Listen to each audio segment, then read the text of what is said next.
Good evening and warm welcome to everybody. I, Vandana Revankar, Assistant Professor and Placement Coordinator, Department of Business Administration, take this opportunity to take you through an enriching journey today. Benjamin Franklin had mentioned that an investment in knowledge pays the best interest. With the same interest, we all have gathered here for a two-day webinar series by Paryapti Training and Placement Center on the topic Career and Future in Financial Planning and Wealth Management in association with International Institute of Research and Wealth Management. Before we begin this session, a few instructions to the participants. Mute the device audio and video. I request all the participants to mute your device audio and video. Any questions or queries with regard to the topic can be posted in the chat box. Feedback form for e-certificate will be shared at the end of the session. Let's begin this event with the divine grace. I request Ms. Sri Raksha, BCom first year D section student, for invocation song. Over to you, Sri Raksha. Yes, ma'am.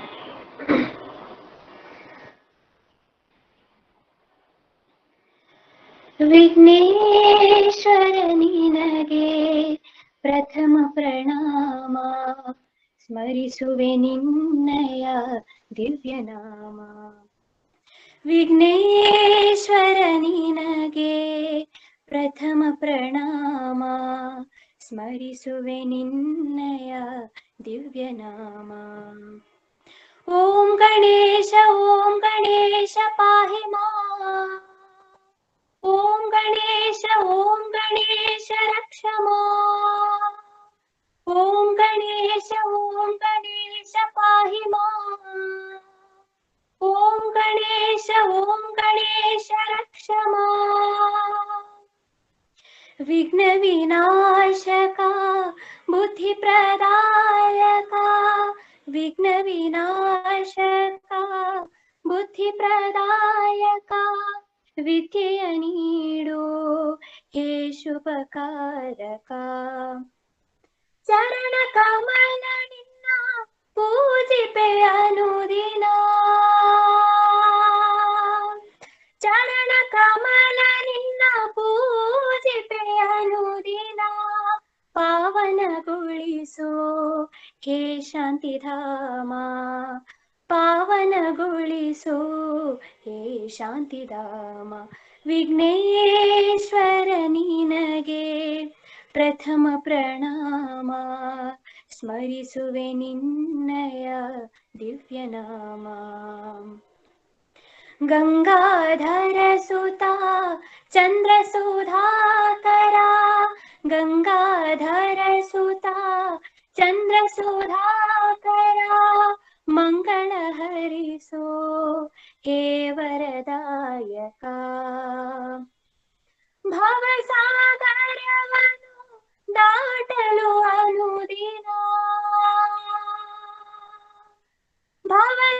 ಭವಸಾಗರವನ್ನು ದಾಟಲು ಅನುದಿನ ಸಾಧನವೇ ತವ ತಾರಕ ನಾಮ ಸಾಧನವೇ ತವ ತಾರಕ ನಾಮ ವಿಘ್ನೇಶ್ವರ ನಿನಗೆ ಪ್ರಥಮ ಪ್ರಣಾಮ ಸ್ಮರಿಸುವೆ ನಿನ್ನಯ ದಿವ್ಯನಾಮ ವಿಘ್ನೇಶ್ವರ ನಿನಗೆ ಪ್ರಥಮ ಪ್ರಣಾಮ ಸ್ಮರಿಸುವೆ ನಿನ್ನಯ ದಿವ್ಯನಾಮ ಓಂ ಗಣೇಶ ಪಾಹಿ ಮಾ ಓಂ ಗಣೇಶ ರಕ್ಷ ಮಾ ಓಂ ಗಣೇಶ ಪಾಹಿ ಮಾ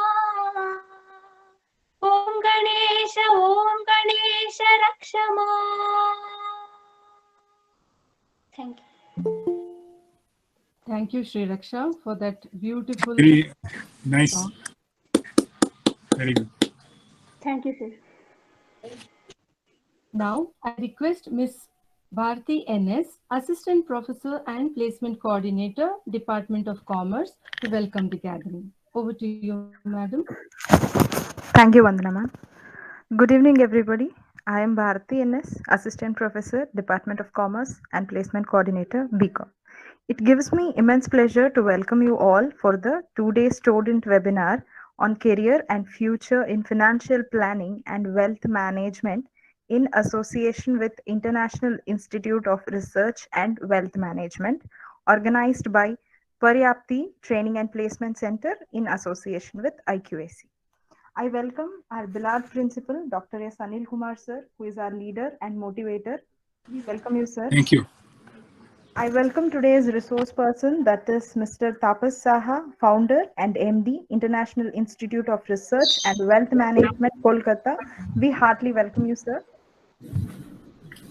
Thank you so much. And I welcome Dr. M.S. Nagaraj, HOD, Department of Commerce and Coordinator, IQAC. We welcome you, sir.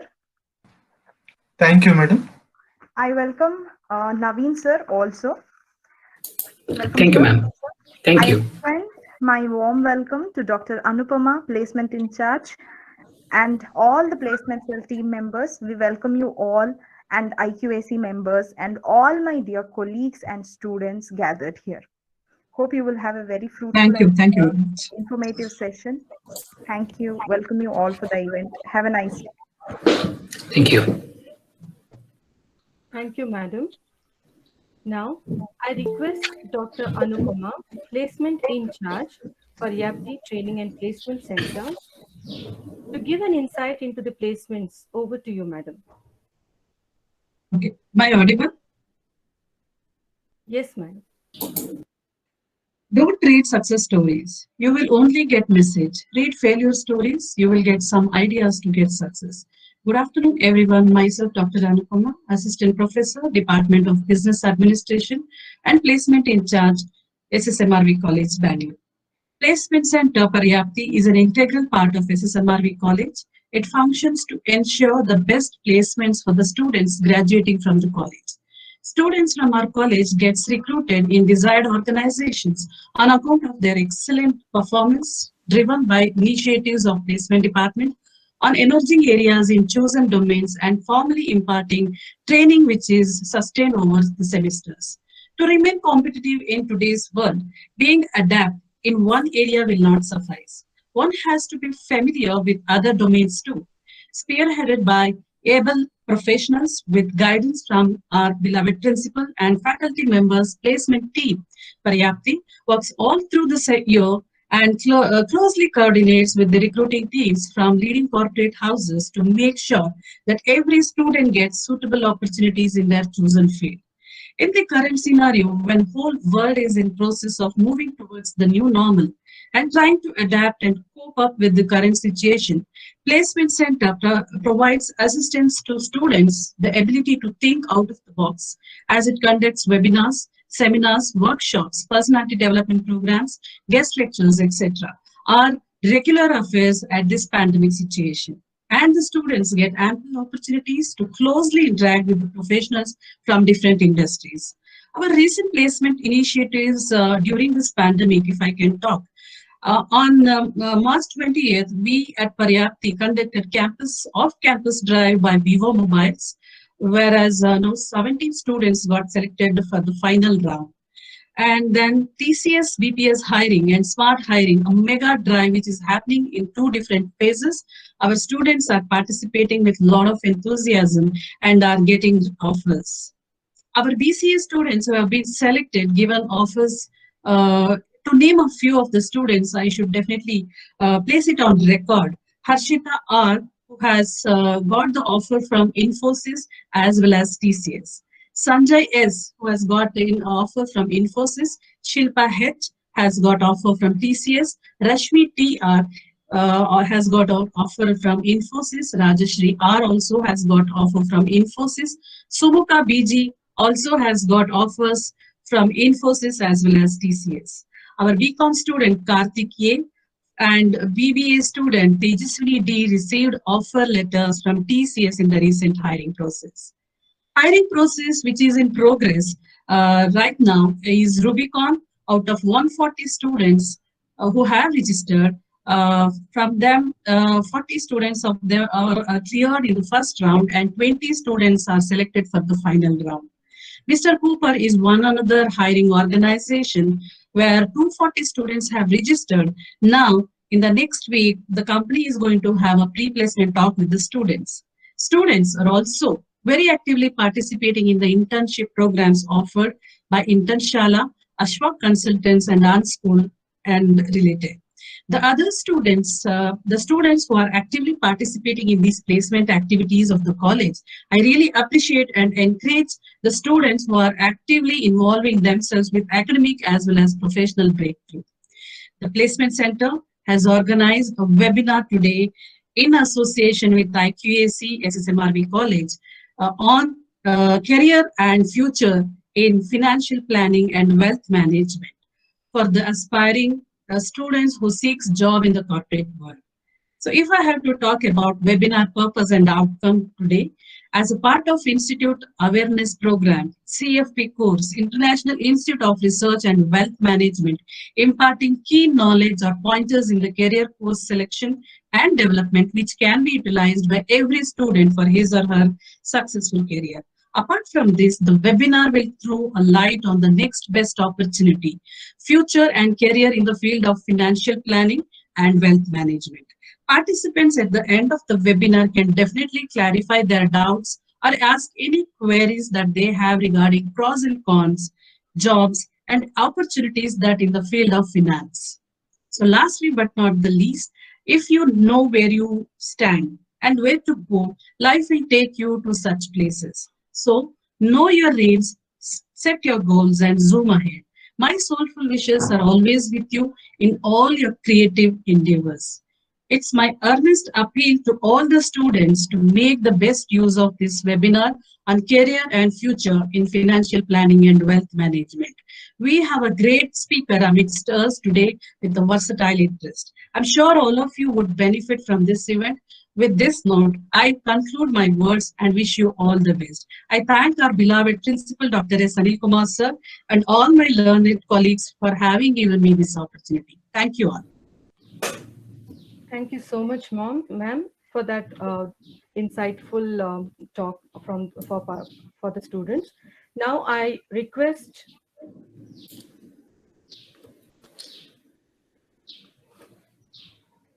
Ms. Afreen, student BCom of final year, sections E, to introduce our principal to the gathering. Yes, ma'am. It is always easy to take decisions for others, but it is very difficult to take decisions for ourselves. Good afternoon, one and all present here. It's my both honor and privilege to be able to introduce to you Dr. S. Anil Kumar.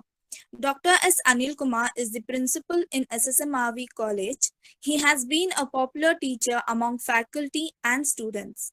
He has an academic experience of 35 years in the field of commerce and management, both at the UG and PG level.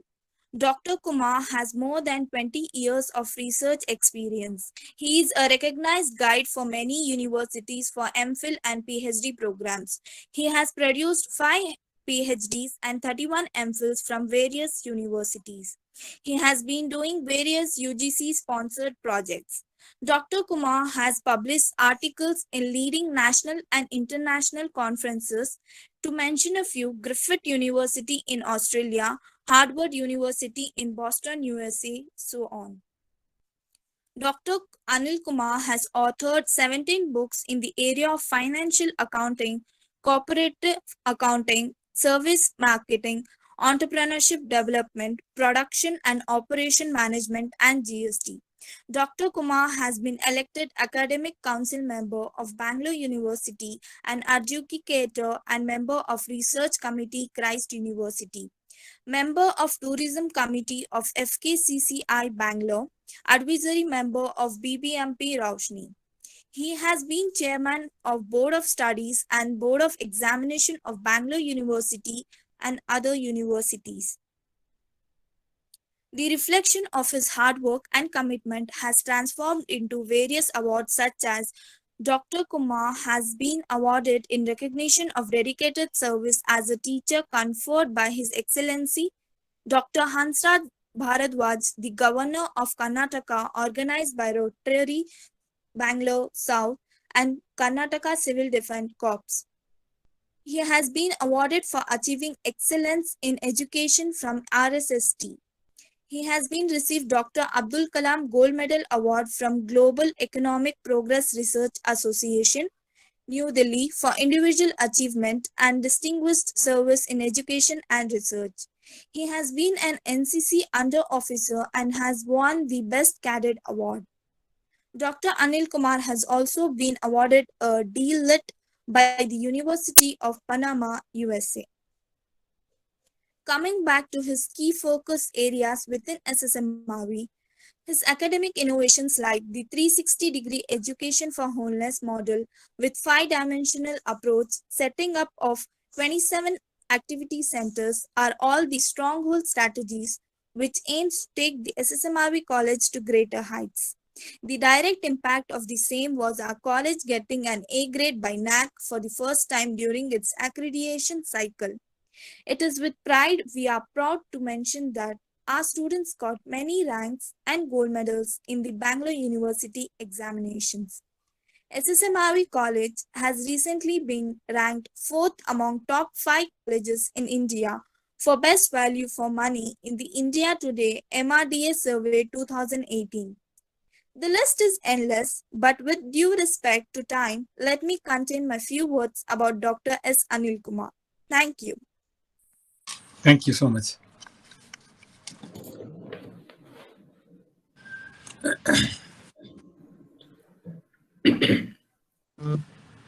Sir, I request you to address the gathering. Over to you, sir. Yes, thank you. Good afternoon. Good afternoon. The eminent speaker and resource person of the two-day student webinar on career and financial planning and wealth management organized by the Paryapti, the Training and Placement Center of SSMRV College, and in association with IQAC. Take this opportunity to once again welcome the most eminent and the expert in the field of finance and wealth management, Mr. Tapas Saha. Welcome, Thank you, sir, sir. once again. Now, this is an initiative from the Training and Placement Center, and this center is one of the most vibrant center, I can say, even in this pandemic. The placement center under the leadership of Dr. and her entire the coordinators from each department, Professor Bharati, Vandana, Bharati Rathod, all these people are making and they are successful in doing it. In this period, we actually done 4 to 5 drive the college, and some of our students have got the placements, and also the internship programs. We have a unique system called guided internship program in our institution. We help our students to do online or offline internship along with their studies. In this process, we have a tie-up with Internshala and others, and through which a lot of students are doing the internship program. It is maybe paid or not free, but they are completely engaged. So we are during this period also, we have been able to engage our students in a proper manner so that they can get the hands-on experience in the corporate. So today's initiative is for the BCom students, especially the career and the future of financial planning and wealth management is a most relevant topic selected by Paryapti for the BCom students today, because this can be definitely a career for BCom students. And of course, planning, of course, required for everybody. Everybody needs to do financial planning today, and they have to do the wealth management also properly. So it is a real, really a very good topic which has been selected for this webinar today and tomorrow. And really, I appreciate the initiative of the department, the entire team, and the IQAC, the coordinator of IQAC, Dr. Nagaraj, and his team, the technical team, who are part of this particular program. Students, I think you must take this opportunity, and at least you should start investing money. I think you will get a lot of inputs today, through which I think you can definitely know how to invest money, how to plan plan your investments, etc., from the resource person, Mr. Tapas Saha, so that this will be a first step in your life to go ahead for your future planning, financial planning. So I take this opportunity to again appreciate the initiative taken by all the people, all the faculty members and the department of Paryapti, that is Training and Placement Center, in organizing this particular program. I hope all the students are doing well. I think from past almost 1 year, you have been at home listening to online classes. And I think all of you are doing well. Take care of yourself, okay? Stay home, okay? And take care of your health. Thank you so much, and all the best. Thank you, sir. Thank you so much. Thank you, sir. I must mention, we are blessed with an excellent leader like you, who constantly supports us in all our endeavors. Thank you once again, sir. Thank you. All the best. Thank you. I take this privilege in introducing our esteemed speaker for the day, Mr. Tapas Saha, who is the founder and managing partner at International Institute of Research and Wealth Management. Mr. Saha is a certified financial planner, a chartered wealth manager, and has an MBA in finance. Mr. Saha has over 14 years of invaluable experience as domain expert for financial planning and wealth management. Sir has been a trainer, speaker, and panelist for corporate, media, and educational institutes. He is also a financial investment consultant to high net worth individuals, that is NRIs, and celebrities on global investments, global taxation, real estate, and startups. We are really honored and looking forward to learn from you, sir. Over to you.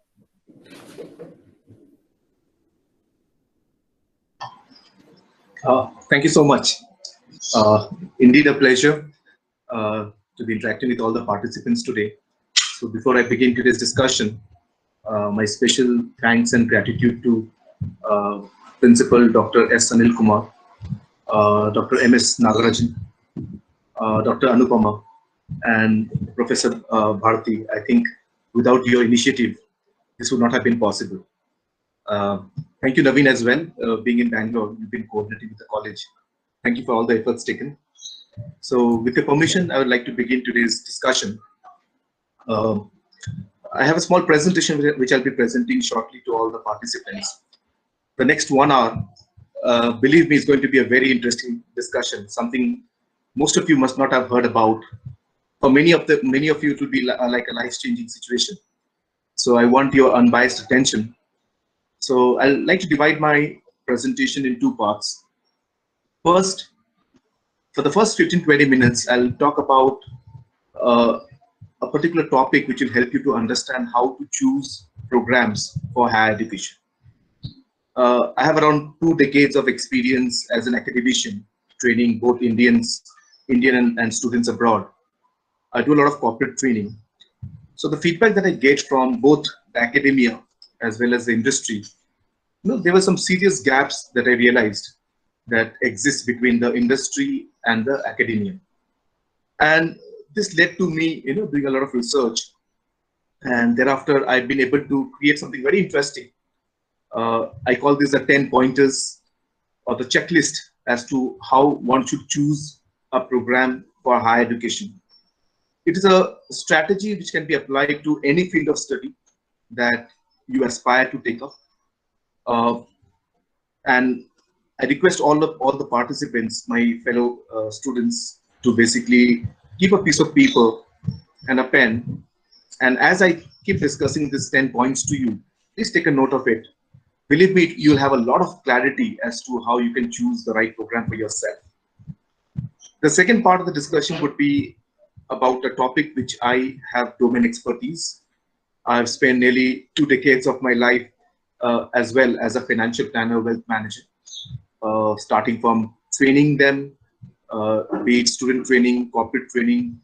I represent the Financial Planning Board of US in India. I represent the Wealth Management Board of US in India.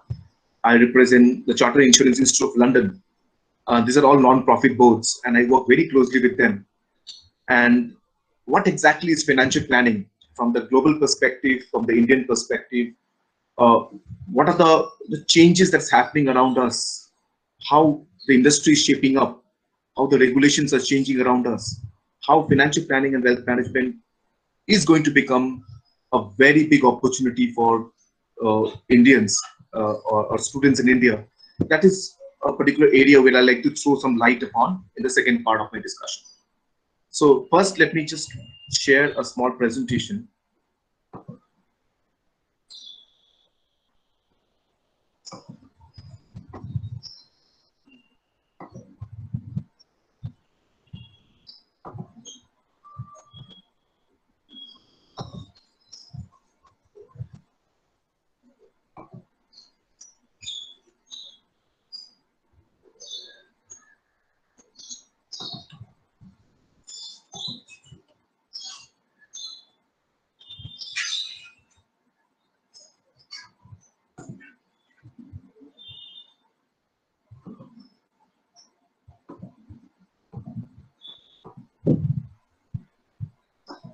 Just a second, share my entire screen.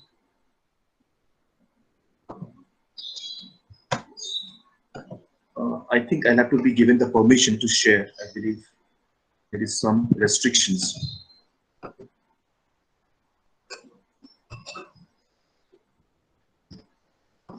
We'll check, sir. 1 second.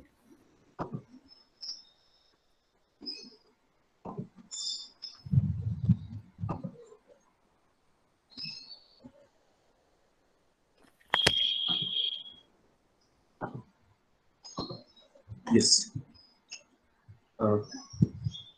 Can I get a confirmation whether the screen is being visible to all of you? Yes, yes, sir. It is visible.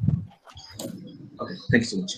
So I call this the checklist for choosing the right course for higher education. So what exactly is this? Yeah.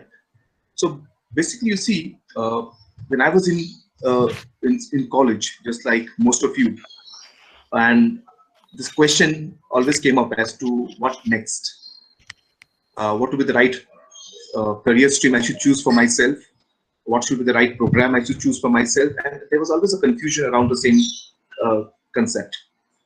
And of the 20 years that I've been actually training candidates globally, I see a similar situation in the lives of most candidates, because most of the time people feel that maybe they should take up programs for higher education which are endorsed by their parents. At times, maybe we reach out to our mentors, our teachers, to guide us as to what would be the right career stream.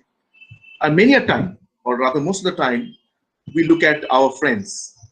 So what are my close friends doing? So if some of them are choosing a program A, I get influenced that probably that is the right program for me. Well, some of my other friends are choosing a program B or a career stream B, then I get influenced, maybe that is the right program. So this has always been a lot of confusion around what is the right program that one should choose for themselves. So before I share this interesting strategy from my end, I would try and relate this career is like you're taking a train for a long distance journey, right? And in this journey, right, it will be very sad if all of a sudden, after traveling a few years, you realize that this is the wrong train that you have caught, and you need to get down at an unknown station, looking for the next train or the next stream, to board. So then you lose a lot of precious years of your life, and time is not going to come back. We have one life, one opportunity. We have around 30-35 years of our working life in front of us, all the way till retirement, say at age 60. So this has to go, the decision for career has to go in a proper researched and in a particular strategy based. So that is what I'm going to share with you next. I call this the checklist. So all these years, as a student, you've been scored by the school, by college, by the university. Today, I'm going to share you a strategy where you can start scoring the programs for yourself and then choose the right program for higher education. So right now, you're at college. Henceforth, we will be looking at higher education. What are the things that you should keep in mind before choosing a higher education program, right? The first and the most important point is, please do a research on the industry. You see, after doing any professional program, ultimately the intention is to go and get a job for yourself, to get launched on the career path. So you would be working for some industry or the other. Please do a research on the industry to check whether that industry is a sunrise industry or a sunset industry. Okay. You see, the change is the only constant around us. Everything is changing so fast. Rather, the pandemic has taught us that things can change to a great extent in a very short amount of time. So what are sunrise sectors? Sunrise sectors are sectors of future, sectors where there is a huge opportunity going forward, a sector where 30, 40, 50, 60 years, the vision is there. You can see that there's a roadmap there. You can actually excel and build a career for yourself. While the sunset industry would be an industry which is slowing down or seeing a sunset, could be because they could not cope up with the changes that's happening around them, right? So, for example, if you ask me to cite a few examples, you see, you must have read in the papers also, you see how we are shifting from the oil and gas sector to renewable sector. You're talking about solar energy, we're talking about wind energy, we're talking about tidal energy, and we are moving out of oil and gas. So if somebody has to build a career in the oil and gas space, which is slowing down, there would be challenges. Believe me, if the industry is going through some challenges, it will not take time for those problems to spill over for the people who are actually building a career in that particular field. Let's talk about the automobile sector. You are hearing about e-vehicles, electrical vehicles, which is the future. So if there are certain automobile companies which do not change to electrical vehicles, probably they would see a sunset very soon. Just think for a while, maybe 20 years down the line, you'll not have a profession called driver if driverless cars become successful. So first and the foremost important fact is that you have to research about the industry, see if it is a sunrise industry. It has the potential for you to at least spend 20, 30, 40 years of your career and make a living out of that. Okay. Number two, whatever program you're choosing for higher education, please check the recognition of the program. Is it local? Is it recognized only within the geographical boundaries of the country? Or you're really taking up a program which is a global program? It's always best to go for a global program because the entire world economy is one global economy today. The problems of one country is the problem for everybody. Look at the pandemic. The COVID virus originated from China, but it was not the China's problem alone. It is everybody's problem today. In the same way, the advantages of a particular sector or a career opportunity will also spill over to create opportunities across the globe.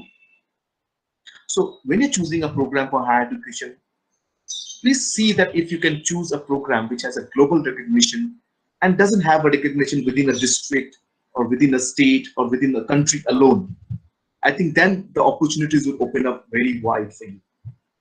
Number three, at this stage where you've already become educated, a major part of the education journey is complete. At this stage, when you're looking at building your career, you should emphasize on skill-oriented professional program over academic program. What is the difference between the two? See, academic programs are very important for us. From the day we went to kindergarten, to junior school, middle school, high school, college, university, this academic knowledge has brought about a lot of knowledge within us, and we've actually got educated. But somehow if you try and research a bit, you'll find, though we are spending nearly 16, 18 years of our life getting educated, all the way from the kindergarten up to, say, graduation, post-graduation, still many a time we feel there is a gap between what the corporates are demanding as to what your academic knowledge has given you. Please understand, the academic knowledge is brilliant, but the application of that knowledge to solve real-time problems is basically the skill, right? So you see across the country, in the papers, in the media, you see that there's a lot of unemployment around the country. And many a time we ponder, I talk to different professors, deans, corporate, and we ponder that even after 16, 18 years of our education, why is it that we are a country with so high unemployment? What is the reason behind this? The reason behind this is because the academic knowledge that we get, translating that knowledge into a skill to solve real-time problems, that is where the thrust is required. You see, we are a country with thousands and thousands and thousands of colleges, schools, kindergarten schools, everything. But still in the last one decade, if you see, even the government realized this problem, and the government set up a national level organization called National Skill Development Corporation. You must have heard about it, NSDC. So why did government all of a sudden in the 21st century realize that we need a national level skill development corporation? Because the government also realized that once you are educated, once you have the knowledge, and before you're applying for the opportunities of career, you need to build on the skill. And they thought that a national level skill development corporation can actually help you to bridge that gap and become ready for the corporate world. There's another very interesting problem that has come up in the 21st century. See, if you talk to your father or grandfather, you realize that earlier when they used to apply for jobs in the corporate, once they get selected, they used to go for a 3 months training or a 6 months training, where the company would train them about the culture, train them about the products, train them about the processes, and a person would work 1 month in every department to understand how an organization functions as one. And thereafter, you're put into your core duty of doing the work. But what has happened with competition? The corporates today, most of the corporates have stopped that. Now you tell me which corporate today in India or abroad is actually recruiting a candidate, training him for 4 to 6 years, 6 months, and then asking him, okay, now continue your job. So that has become a problem that I see in the industry. Today, the corporate wants plug and play. So today you join, you start working from tomorrow. So that is the type of mentality the corporates are shifting to because of competition, because of reducing the costs. So the intention here is that you have to become a plug and play candidate for the corporates. Remember earlier when you used to buy your laptops or desktops, you used to install drivers, drivers for keyboard, drivers for your mouse, different softwares, right? But today you buy a laptop from Amazon and you switch it on, you start using from day one, all pre-installed. So this is the era we are living in. We don't have time for you to buy something, install everything, run them, test them, and then the laptop starts functioning. Today is an era of plug and play. You got to build that skill, and that skill would be built if you are actually henceforth looking at programs for higher education. Try and see if you can choose a skill-oriented professional program. That is very, very important. Learn how to convert that knowledge into skill. That is very important. Fourth important point. Try and choose a program which has been approved, accepted, and accredited by the regulator. Who's a regulator? Regulator are government bodies who's been given the power by the government to regulate a particular industry or sector. For example, we have the drug regulator in India, who regulates the hospitals, the pharmaceutical companies. We have the Reserve Bank of India, who is a regulator for the banking sector. The non-banking finance corporations also are regulated by them. They regulate the forex market, foreign exchange market. You have heard about SEBI, Security and Exchange Board of India, who are regulating the capital market, including the share market, including the mutual fund market. We have IRDA, regulating the insurance market. We have PFRDA, regulating the pension market. So there are, every industry has regulators, which are government bodies, which has the power to make rules, regulations, bylaws. And the industries and the companies in every industry are closely watching the regulator and following the rules that the regulator make. So this is a very, very interesting strategy, that if the companies are following the rules of the regulator, and if you can take up a program which has already been approved by the regulator, accredited by the regulator, you would connect directly with the corporates. The corporate would want to take you. The corporate will see the value in you right away. Number 5, you have a choice to build a higher education program from with-profit boards or non-profit boards. While we have fantastic organizations in India and abroad which are actually boards for profits, at the same time we have different education boards which also operate with non-profit motive. So if we have a choice that, okay, these are the programs in front of me, which one should I choose? I'm scoring the program out of 10. So if I get a few programs which are run by non-profit boards, I can give it 1 extra point because the overall cost is going to be low. This non-profit boards only work with one mission and vision, that is contributing towards the profession, contributing towards the professionalism, contributing towards the society at large. So that is an extra advantage that you get when you actually choose a non-profit board. Okay. Number 6, please check the contents of the education program. Whatever program you're choosing, it could be engineering, it could be doctorate, it could be finance, it could be marketing, it could be accountancy, whatever field you're choosing for yourself. Check the syllabus, check what will be taught to you. Because the concepts and the application that is taught to you in the program should not only solve local problems, but you should be a person at the end of the program who is solving global problems. Very, very important. So if you take up a program, say from Bangalore, you spend money in Indian rupees, but you should be able to solve a problem of a client in London from Bangalore, and you can earn in dollars. You can earn in pounds. You have a client in USA, you can earn in dollars. You can serve a client in Singapore or South Africa. So there should not be a limitation that, okay, whatever I've been taught, I can only solve local problems. No. Look at the global application part of it. The concept should involve a global application. I saw some of the wonderful placement opportunities just before I started my discussion. I saw people have got offers with Infosys and TCS. Fantastic. Congratulations to all of you. And all the best for people who will probably be placed in the next few months. But think for a while, a company like Infosys or a TCS, they are Indian companies. They are having offices where they're paying rent in Indian rupees. They are paying salaries in Indian rupees, but most of the income is in dollars, is in pounds, is in euro. And that is the reason Infosys has become so big. That is the reason TCS is such a big company. Because though they're operating from India, their application of services is on the global front. And that is something that if a corporate can inculcate in the practice, even you and me can inculcate within ourselves as individuals when we are actually studying the application out of a program that we're choosing. So keep that in mind. You have to be a global professional.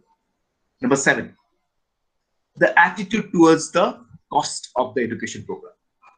I get this very often, that many times I find students are very casual about the education program they choose for themselves. And when I did a little bit of research, I found out one of the major reasons that people are very casual about the education program they choose is because they treat the cost that has gone to the education as an expense and not as an investment. And what is the reason behind this? The reason is very simple. One of the biggest reasons is because a student is not spending his hard-earned money. Rather, probably the education cost is sponsored by the parents or sponsored by an education loan. So they are very casual about it. Please change that. Rather, a professional program should be such a program which once you evaluate, you should be able to understand that whatever is the cost for the program, it should not be like an expense. Only do such a program where the entire cost is an investment, and the difference between an expense and an investment is you don't want to recover your expense. But investment is that you love your investment. You want to protect it. You want to earn it back. Rather, you want a return on that investment. So that should be the type of attitude, and that should be the type of program where the entire cost is an investment and is not a pure expense. So please keep that in mind. Last 3 points. 8. Look at the employment mobility. Right? So just because you have done a program in India or in Bangalore, it should not be that you'll have to apply for companies only in Karnataka or Bangalore or in this country. Look at those programs where if you choose to apply for global employment, you should be able to do it. Maybe you start with a work in Bangalore, but after 3-4 years, you have an opportunity in Singapore. They should be able to understand the value of the program that you've done. They should know about the program, and employment mobility should open up for you so that you can actually go to any part of the world and work, and you can actually embrace the best of companies and the best of countries which are doing fantastic in their respective field. So that window should be open. Number 9, always calculate the break-even period and the return on investment of the program. What is break-even period? Break-even period means no profit, no loss. Let me give an example. Say I'm investing 10 lakh rupees behind an education program for higher education. So you're choosing a higher education after you complete your graduation, and then the cost would be say 10 lakhs. But you have found out that after completing the program, say you'd be able to apply for jobs in the market. Say you'd be getting a package of 2 lakhs. This simply means that if you're going to recover 2 lakhs in 1 year, how many years will it take to recover the 10 lakhs of investment? So if you're recovering 2 lakhs in 1 year, then you're recovering your 10 lakhs investment in 5 years. So there are programs in India where the break-even is like 8 to 10 years. There are programs in India where the break-even is 2 to 3 months. So lower the break-even, the better the score. Higher the break-even, the lesser should be the score. Okay. Also look at ROI, return on investment, very important. So you're going to treat the entire expense as an investment. Now let's look at the same example that after spending 10 lakhs, so you're getting a package of 2 lakhs. What is the ROI? What is the return on investment? It is 2 lakhs on 10 lakhs, that is 20%. So there would be programs where the return of investment could be in single digit, or there could be also programs where the return on investment could be say 300, 400% in 1 year. So lower the break even, better it is. Higher the return on investment, better it is. So you should have this data in front of you. So if I choose program 1, 2, 3, 4, 5, 6, whatever could be your passion, whatever you're thinking next in your life, these things, this data should be available in front of you, and you should be able to take an informed decision. And the last but not the least, the nature of employment. I would request you to keep away from programs where after doing the higher studies, the professional program, you will be forced to be an employee throughout your lifetime. Okay, if you want to be an employee with an Indian company, fantastic. You want to be an employee of a global company, fantastic. But you should not be forced to do it. Choose those programs where you can start as an employee working with some company in India or some company in abroad. But say after 5 years, 10 years, 15 years of your career, if you choose to work for yourself, if you want to become independent, you should be able to practice as an independent professional Or there could also be opportunities of you starting up your own company, like a startup company, and you become the employer, and others will be working under you as an employee. So that window should be open. It's always advisable to start working with a company by taking up a job. But try and keep in mind that will you be working as an employee? Will you be forced to work as an employee all the years till retirement, till 60? Or it is your choice. If you wish to work as an employee, so be it. If you wish to work as an independent professional, you should be able to do it. If you want to become an entrepreneur, you should be able to do it. That should be the vision. That should be the opportunity ahead of you. So please check that also in that professional program that you choose for yourself. Use these 10 pointers, score them. So please don't choose a program. Okay, my friend is doing the program, so I should do the program. I request all of you to do a small research as to what is the best for you. And before I complete this part of the discussion, let me add something very interesting. It's not only these 10 points that matter. What also matters is to do a research about yourself. Find out what are your strengths. Find out what are your core competencies. Find out what are your dislikes and likes, right? See what you are passionate about, right? They say that if you make your passion your profession, you will not have a single working day of your life. It's like a footballer who loves to play football and he becomes a footballer. So he will never say to his mother that, okay, I'm going out for work. He'll say, I'm going out to play. So that is his passion, and he's made it that a career. So if you can make your passion your profession, I think it would be wonderful. I'll probably count myself as very lucky because I've been able to do this. So I've made whatever I was passionate about, managing money, I've made that as my career. You should do the same. So please also do a research about yourself and see and understand yourself better. So if you have a program, say which scores say 4 on 10, and the other program scores 8 on 10, obviously the 8 on 10 is better, right? Or maybe if you have one program which is scoring 8 on 10, the other one is scoring 10 on 10 as per these parameters, a 10 on 10 is better. But after doing the research within yourself, if you feel that the 10 on 10 program talks about a career path which you dislike, where you do not have core strengths, it is not your passion, don't choose it. Rather, an 8 on 10 can be a better program than 10 on 10 if you like that, if that is what you want to do, if that is what your passion is.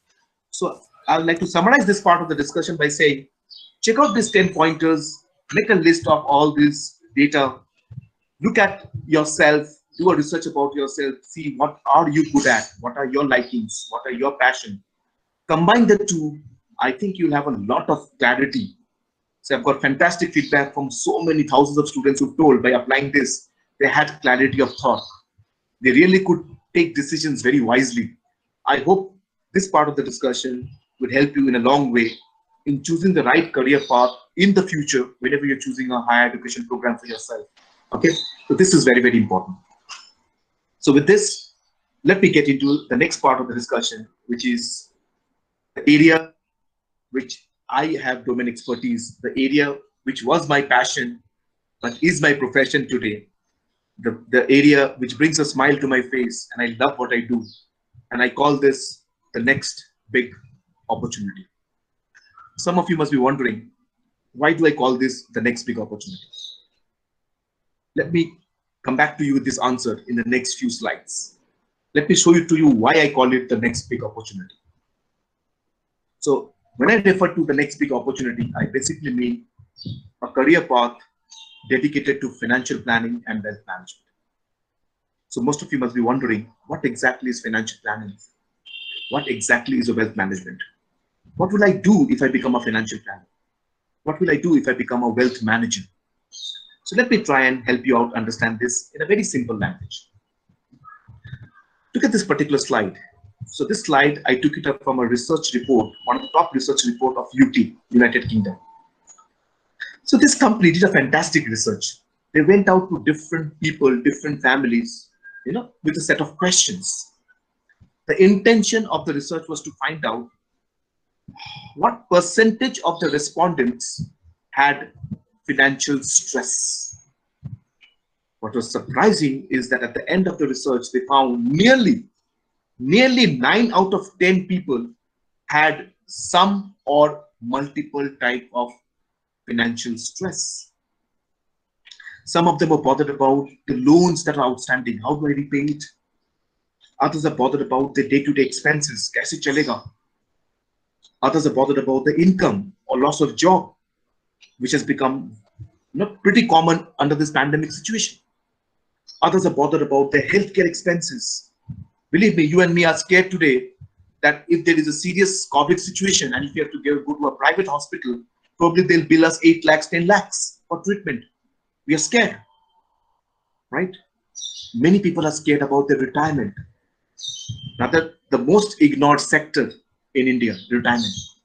Have you ever thought that right now you are young, you're applying for opportunities of career, say from the age of 25 to the age of 60, you will work and build a career for yourself.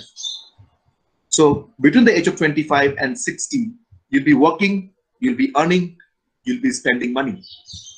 You'll have a source of income. But pause and think, the day you reach 60 and the day you retire, from the age of 60 all the way to 85, assuming you can survive, say 25 years after retirement because of better healthcare treatment. Just answer this question. How are you going to manage yourself for 25 years after retirement if your active income is going to stop? It is a difficult thing. So most of us, ignore retirement. A research says that only 11% of the Indian population has dedicated retirement savings. I'm 39, going to be 39 this September. I'm in the 14th year of my retirement planning. I know what age I'll retire, how much money I need, and how I can enjoy my retirement after 60. Everything's planned. So some people are bothered about higher education of the children, their marriages, about the investments, market fluctuations. During the pandemic situation, you see last year in the month of March, April, the stock market crashed nearly 50%. They were scared, there was panic. So there is a whole lot of financial stress that we deal in. If some of you can't relate to this, I understand because you're a student. Ask this to your parents. Maybe they'll put a smile on their face. They will not answer because they don't want to pass on this stress to you. But your parents go through this stress. I understand this completely. Now, listen to this very carefully. When we have physical stress, physical problem, we go to the doctor. When we have a mental stress, we either go to a doctor or we go to a psychiatrist and we seek help. Most of us go through financial stress. Where do we go? Who will help us? So let me introduce my profession to you. If you ask me what I do, my profession is I am a financial doctor, and that is what my career is. This is the area I specialize in. So when people have problems with their finances, financial problem, financial stress, their financial goals to achieve, I am the person they come to. And this is a big profession globally today. It's new to India, but it's going at a very, very fast pace. If you go to the United States, you'll find every family has a family doctor, a family lawyer, and a family financial doctor. In India, we just have this culture of having a family doctor. We are never into this culture of having a family financial doctor. And do you know something? That this is a very reason that in India, we see misinvestment, misguidance, mis-selling, Ponzi scheme, cheat funds, and people have lost their valuable money because they did not meet a financial doctor. This is my profession. This is what I do. If this is exciting you, I think you'll enjoy the remaining few slides of my presentation as well. So what is financial planning? So financial planning is a process through which we identify the financial problems of clients, their financial goal, their financial stress, their purpose in life, their priorities in life. And after considering the resources, the assets, the liabilities, the income, the expenses, their risk-taking capability, their lifestyle, we are the people who draw up a financial plan which resolves all financial stress, which removes all the financial problem, and helps the clients to fulfill their financial goals. And fulfilling the goal is very important, you see. Very important. Why? We all have come naked into this world, and we'll go naked out of this world. Everything will remain here. So it's not about money, how much money I have. No. It's about what money can do to improve our lives. If I ask all of you today, right away, do you want to be rich? I believe everybody will say yes, including myself. If I ask you a question, what is the amount of money that you, if you have, you would consider you're rich? And if I tell you, take a sheet of paper, write it down, don't show it to everybody, and give it to me. Believe me, if I open all the sheets in front of you, I will not have the same amount of wealth or money in these sheets. Because what is rich is completely different from the definition for each one of us. So it is not about earning money alone. So today, if you tell me, so the day I have 1 crore, my life is settled. I need nothing else. Believe me, the day you have 1 crore, the next question you will tell me, sir, 1 crore mein kya hota hai? Why not 5? The day you have 5, you want 10. So desires are unlimited. So it's not the quantity of money. It's about what money can do to improve the quality of life. And that is what we do. That is what my profession is. Now, besides financial planning, if I talk about wealth management, so wealth management includes financial planning, but at the same time, it includes a lot of other sophisticated services like portfolio management, global portfolios, offshore funds, creation of trusts, transfer of wealth from one generation to the next generation, business succession, etc., etc. Okay, so if you look at the application, financial planning works very, very good, very well in the middle class and middle upper class. Whereas wealth management works fantastically for people who are rich, HNI, ultra HNI. Who's an HNI? HNI means high net worth individual. Anybody who has approximately $1 million to invest right away. That's close to say 8 crore. Who is an ultra HNI? Somebody who has around $5 million to invest right away. Something around 40 crore. So this is the area where we work. Okay. Now look at the application, how the industry is changing. Listen to this example very carefully. Say if somebody has a health problem, what does he do? He goes and meets a doctor. The doctor would check his family history, his health history, the different problems. He'll do a few tests. There would be diagnosis done.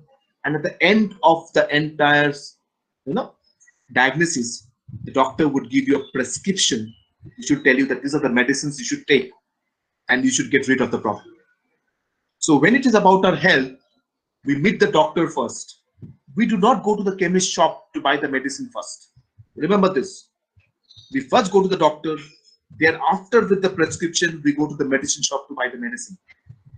Yes or no? Now, let's talk about the same example from the point of wealth or money or finance. Say your father has 10 lakh rupees he wants to invest. What does he do? He walks into a bank or a post office or a mutual fund company or an insurance company, or he meets a stock broker where he can invest his money. Right? That is what we do normally in India. For 1 second, you think, aren't these banks, post office, mutual fund, insurance companies, the place from where the medicine is sold, the financial medicine is sold, they sell the products? Where is the doctor? So for health, we go to the doctor first before buying the medicine. But for financial planning and wealth management, we directly go to the chemist shop to buy the medicine without meeting the doctor. And that is the very reason why mismanagement happens. That is the very reason why people lose money. They invest in wrong products. Because the system should be similar to the health industry. The doctor will prescribe and then the medicine will be bought, because the wrong medicine can harm you. In the same way, a financial doctor should prescribe and then you buy the financial product, because a wrong product can create devastation to your finances or your wealth. So that culture is coming into India slowly. So financial planning is a profession where we serve multiple areas we provide multiple type of services. Just to name a few, look at this slide. We are the people who are doing cash flow management. We are planning for asset acquisitions, house, car, etc. We do risk management. We do insurance planning. We are the only people in India who are doing retirement planning, education planning, marriage planning, planning all your investments, tax planning, estate planning, that is transfer of wealth from one generation to the next generation. Business succession planning, how business can be transferred from one generation to the next generation. Debt management, also called loan management, how to manage your loans, how to plan your loans. Vacation planning, and a lot of other areas that are not there on the slide.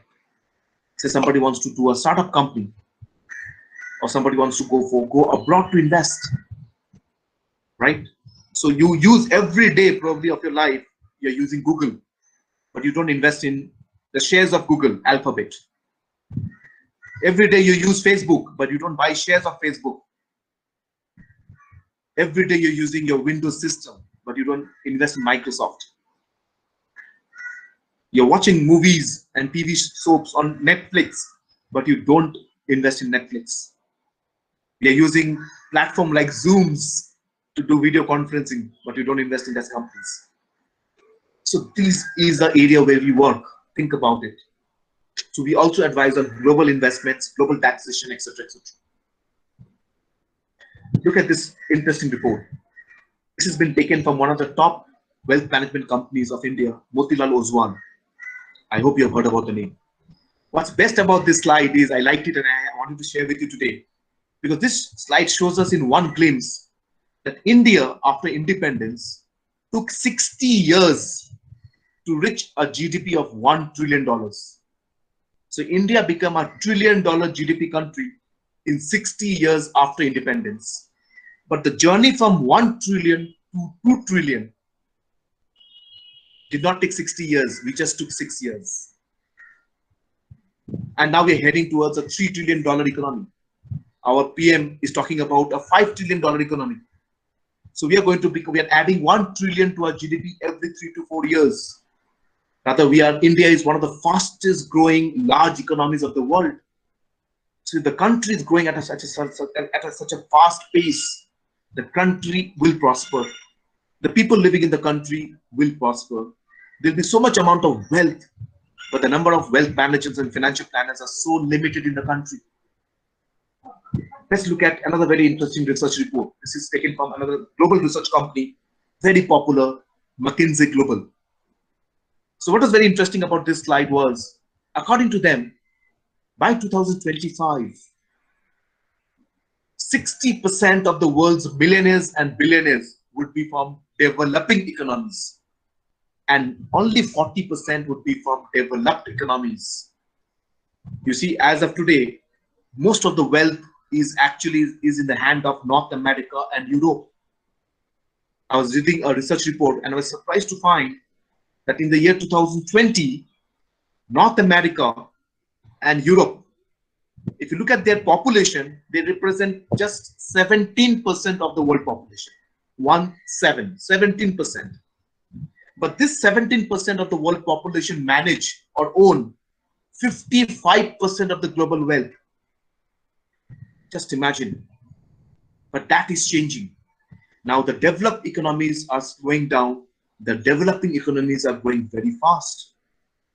And it has been projected by 2025, 60% of the millionaires and billionaires of the world would be from emerging economies, of which India is a very, very big player, followed by China. Right? So again, the same thing, that if you're looking at India adding so much wealth, where are the financial planners and where are the wealth managers who manage this wealth in India?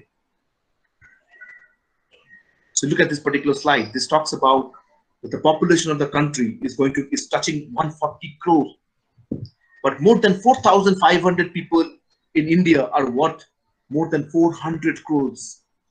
We have more than 9 lakh, families in India who are dollar millionaires. And the number is doubling every 4 years. But the number of certified financial planners and certified wealth managers in India is less than 2,500.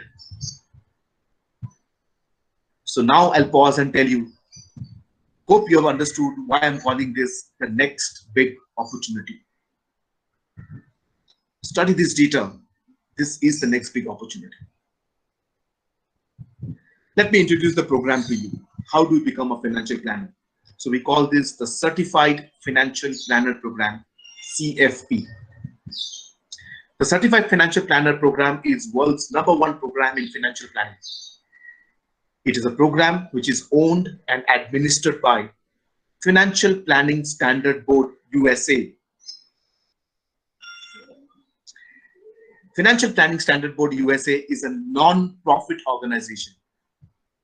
You'll be surprised to know that Financial Planning Standard Board, USA is exempted from income tax by the Federal Reserve in the USA.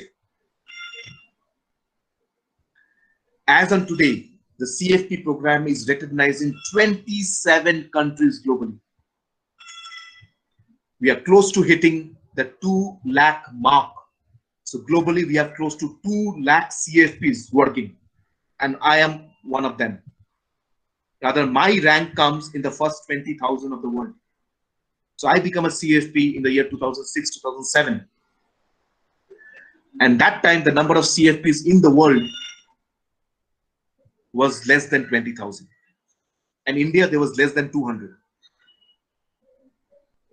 So in the last 1.5 decades, I have seen the number of CFPs become 10 times globally. It is growing at a phenomenal rate. By 2025, the curriculum should be recognized in 40 different countries globally. The curriculum is already recognized in the most developed countries already, along with developing countries. It is recognized in Canada, USA, Brazil, Colombia, Austria, France, Germany, Ireland, Netherlands, Switzerland, Turkey, United Kingdom, South Africa, Israel, Australia, China, Taiwan, Hong Kong, India, Indonesia, Japan, Malaysia, New Zealand, Korea, Singapore, Thailand. Recently, we have added Peru in South America as well. We just entered Africa, so we are present in South Africa. So by 2040, I think a major part of Africa would be covered. Let me show you the distribution of CFPs globally. There are roughly 2 lakh CFPs working globally. Nearly 90,000 of the global CFPs are working out of America. The number of CFP in Canada has crossed 17,000 recently. The number of CFP in China is touching 25,000.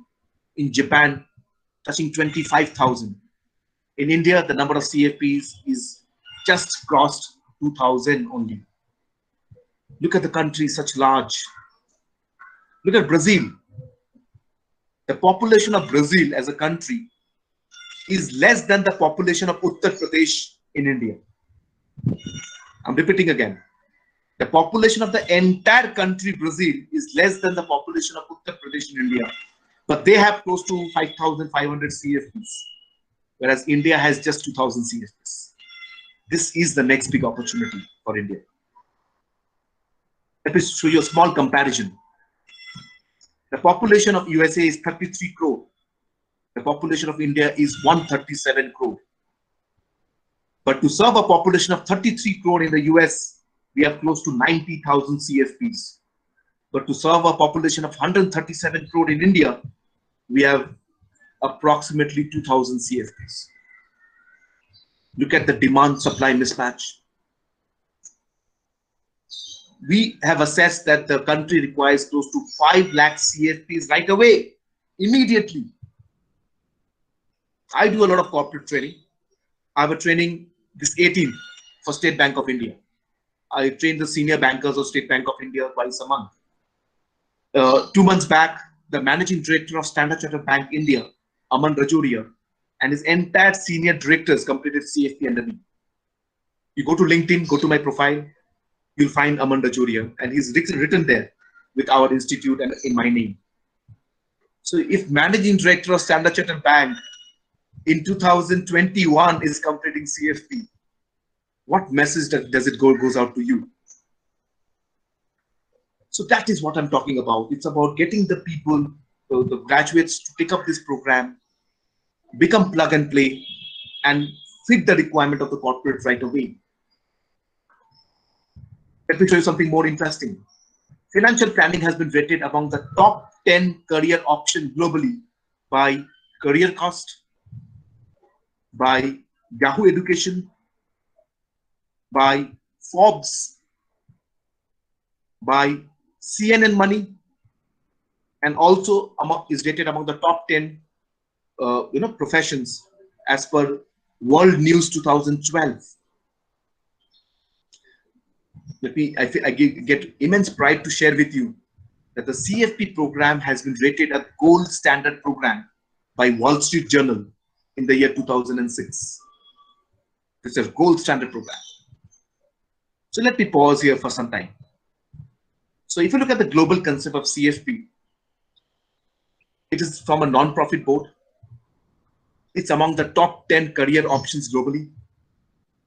There are close to 2 lakh CFPs in the world. Only 1% of them is working in India. It is a gold standard program as per Wall Street Journal. So you may think, okay, I understand on the global perspective, this is a very, very big profession and growing at a very fast rate. But how will you benefit out of the program in India? Does it have a recognition in India? What is the advantage if I become a CFP in India? I know this type of questions are coming to my mind. So now I'm going to talk about the India perspective. Listen very carefully. What is this? This is a notification from the regulator SEBI. So I don't know whether you are aware, the Certified Financial Planner program has been accredited by the regulator SEBI in India. It is a regulatory approved program in India.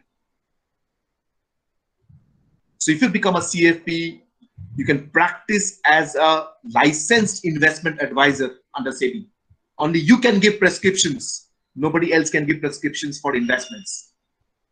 In 2020, SEBI has abolished investment advisory by anybody other than somebody who has a license. So just like a doctor who has the license, only they can give prescription. In the same way, only people who have licensed, only they can give investment advice. And CFP is accredited as per the SEBI investor advisor regulations. Number 2, look at this particular snapshot. This has been taken from the Reserve Bank of India website. This was a circular in 2016, and this circular said that all the banks in India should open up a separate wealth management division. You see, the private banks in India like ICICI, HDFC, Axis, Kotak, they have done very, very well. Whereas if you look at the government bank like SBI, PNB, Bank of Baroda, they're struggling with a lot of bad loans. They're posting losses, huge NPA. So the question comes, why is it the private banks are doing so well and the government banks are suffering? The answer was very simple.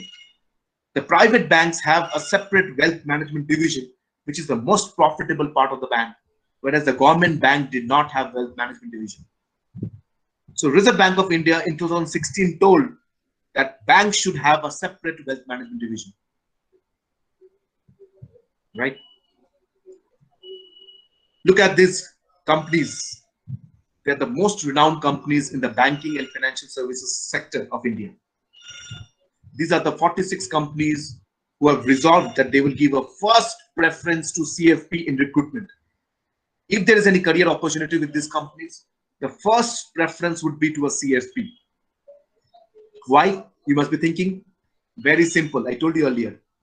All these companies follow the rules of the regulator SEBI.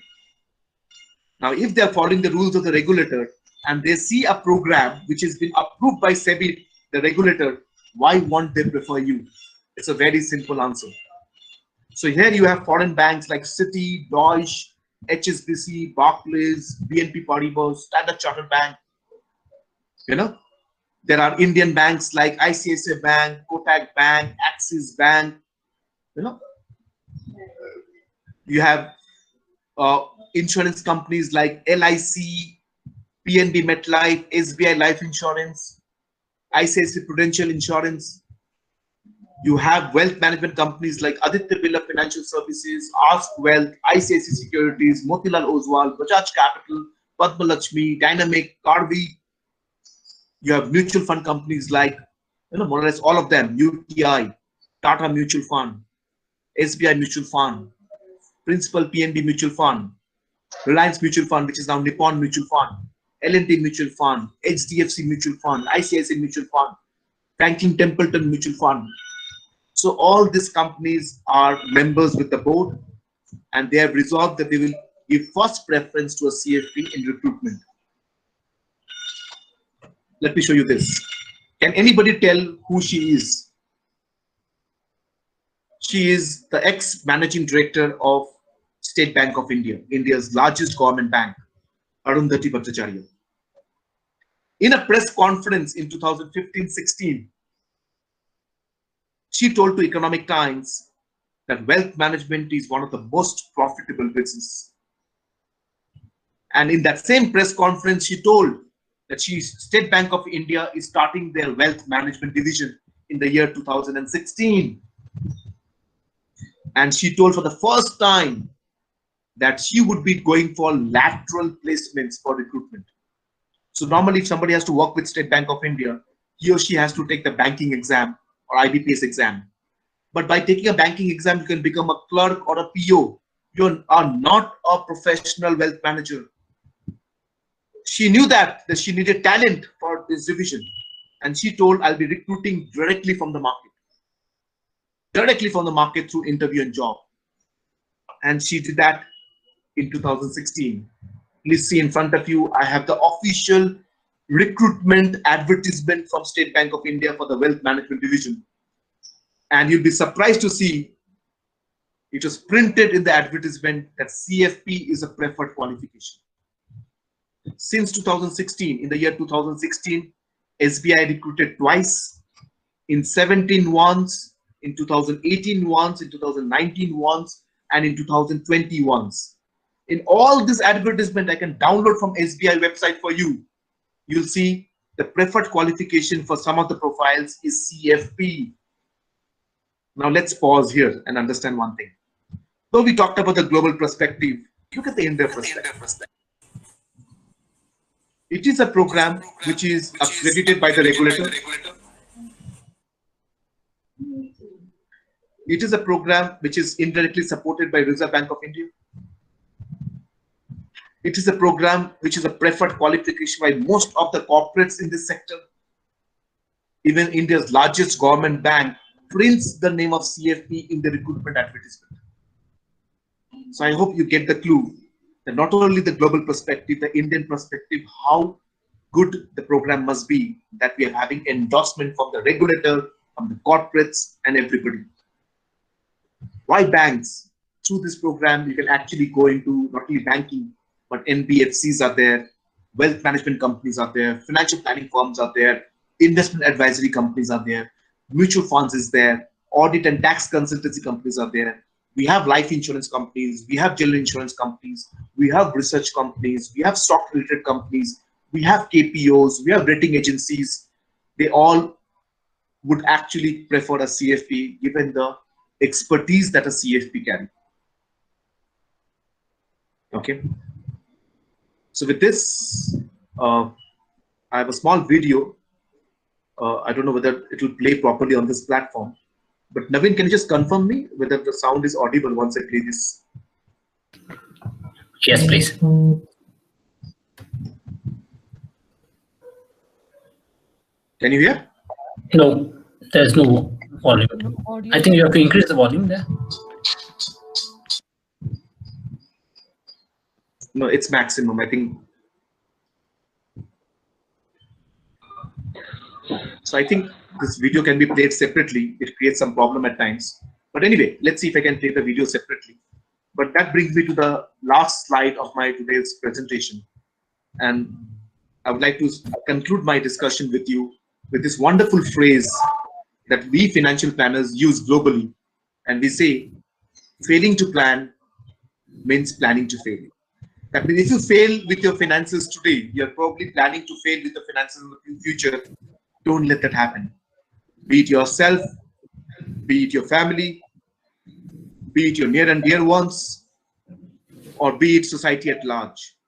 We got to plan our finances so that there would be the true experience of prosperity, and we'll not have people going through this bad investment, misguided investment, wrong investment, and they can actually resolve the financial stress that they're going through. They can overcome the financial problems and they can fulfill their financial goals. That is what the profession is all about. So with this, I would want to jump to the first 3 slides right away. So just because the first 3 slides, if you remember, I was talking about the 10 pointers. That what are the important points that you should consider if you're choosing a program for higher studies, before you're choosing any professional program for higher studies. I give you the 10 pointer. Now I told you you can apply these 10 pointers across any career choices of yours. That means you can also apply this on the career choice that I chose for myself. So let's apply. So let me put my program to test according to this checklist first. Is it a sunrise industry? So you wanted to share the video. So if you can share only the window of the video screen, I think it will be audible as well. Okay, thank you, ma'am. I'll just try once again, ma'am. Thank you. Yeah. So let me put financial planning CFP program to test first as per this checklist. Is it a sunrise industry? I think you know the answer. Only 2,000 CFPs in India. SEBI regulation in 2020. SBI recruiting from 2016. RBI approving it from 2016. So we have a long way to go. Is it a local recognition program or a global recognition program? It is a global recognition program recognized in 27 countries. Is it an academic program or a skill-oriented professional program? It is a skill-oriented professional program. Rather, you're taught everything with financial calculators. So you don't have to be brilliant in maths, science, or accounts. Don't get scared. There is theoretical questions. There is numerical questions. Calculators are allowed in the examination hall. And all questions comes MCQ. There is no negative marking. The pass percentage is 50% only. Is it approved by the regulator? Yes, it is. It is approved by SEBI directly in India. Is it a non-profit board? Yes, it is a non-profit board, exempted from income tax in the US. Does it teach you the concept and application only to solve local problems or global problems? Global problems. I have clients right now from California, from UK. I have a client in South Africa, from Middle East. So though I'm in India, I spend in Indian rupee, but I have foreign exchange income. I earn in dollars, in pounds. It doesn't stop me because my concept actually can solve global problems as well. The course fee is very nominal. It's a non-profit board, hence the cost is not very high. So it is a pure investment. You can recover your investment very easily. Employment mobility, well, even if you complete CFP in India, you can apply for opportunities in the 27 countries right away. There are so many students of mine who actually, after completing CFP in India, has moved to London, have moved to Vancouver. They've applied for visa to work in Canada, and in the visa application, the skill set was financial planning, and this CFP was mentioned, and it was accepted. So the global employment mobility will also open up for you. You don't have to be working only here, restricted here. It is your choice. You want to work in India or abroad. What is the break-even period for CFP? Well, the entire cost of a CFP is just around 1.2 lakhs. Everything together. US board charges, books, workbooks, calculator, training, exam fee, certification fee, everything together. And the time taken to recover the investment is just 2 to 4 months. So it is one of the highest ROI courses in the world. So the return on investment on CFP is like 300 to 400% in the very first year. And the break-even period is 2 months to 4 months, depending upon the type of offer that you get. For some people, it's 2 months. For some, it is 2.5. For some, 3. But you can recover the entire investment in just 4 months maximum. Will you be forced to work as an employee throughout your lifetime? I think the best example for this is sitting right now in front of me. I worked 8 years as an employee. Then I started practicing as a professional. Today, I have my own wealth management company. So I was never forced to work as an employee throughout my lifetime. I could, if I chose, but I chose to then become an independent person and then become an entrepreneur. I think that is also available in the program. It's not that you only have to work under somebody. You can also work on your own. Okay. So this is what I think I wanted to share with you. I'll just try and see if I can bring about the video, if I can play the video directly for you. Just give me a second.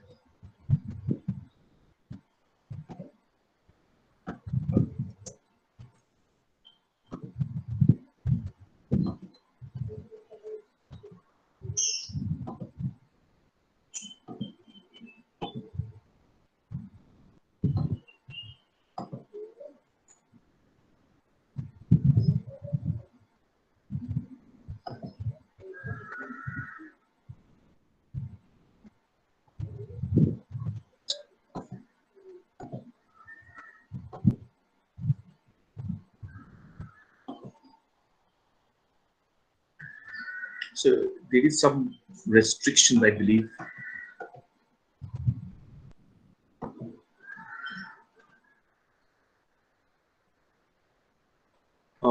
Naveen, can you just confirm me if the sound is coming this time? No, Tapash. There's no sound.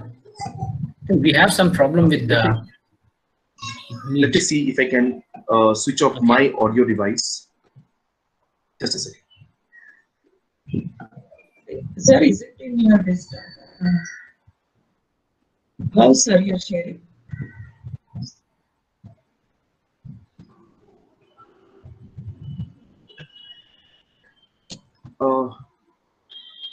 Naveen, can you just confirm if the sound is available right now? No. Oh, yeah. Yes, sir. Yes, Yeah. sir. Okay. No, it's that. Yeah, it is audible. It's imperative that CFP board increase the diversity of CFP professionals and those providing financial planning services to increase it diverse population. Well, the CFP board reached out to the National Urban League to solicit us for some guidance and some feedback and advice as to how to expand the objectives of the board and the center to reach the African American segment. I think we have some ideas in the planning stage now, and it's exciting to be able to uplift a new initiative that can really have a profound effect on communities of color. There needs to be opportunities for conversations like, what is the importance of having a diversified profession? What is the importance of having millennials enter into the profession as well as women, and to have this be a strong profession? Those conversations need to happen. We really view a huge opportunity for the Latino community as a whole. When there is a strong Latino representation within the field of financial planners, we really think that they're going to be able to help the Latino community meet their financial goals and improve the overall financial well-being of Latino families across the country. We are a profession that we are facing a real shortage of competent people unless we open it way up and embrace many different backgrounds, many different cultures. So the financial planning profession offers an amazing opportunity for folks of all kinds of different backgrounds, gender, race, or sexual orientation. And the reason it offers such a great opportunity is because our clients are also diverse. They all have similar financial planning needs, but their own life experience, their own perspective is singular. And the broader diversity we have in financial planners, the better we're going to be able to serve the extremely diverse communities that surround us.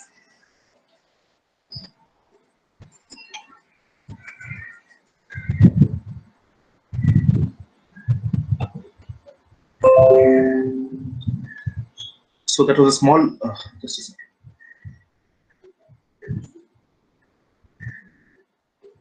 Yeah, so that was about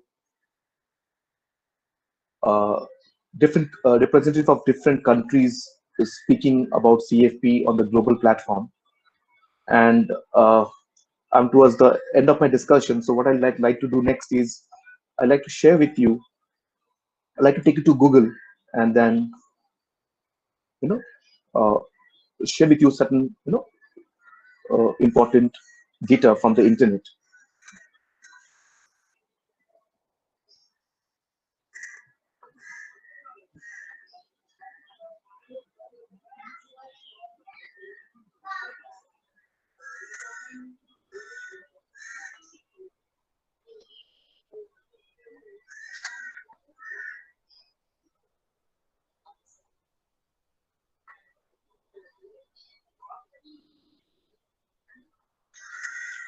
David, can you just confirm? Can you see this Google screen? Yes. Okay. So, yes. Dear participant, just check. I'm going to show you something on Google. So when you have some time, do a little bit of research at your end. First, I will want you to type the number of CFP in USA and their demography.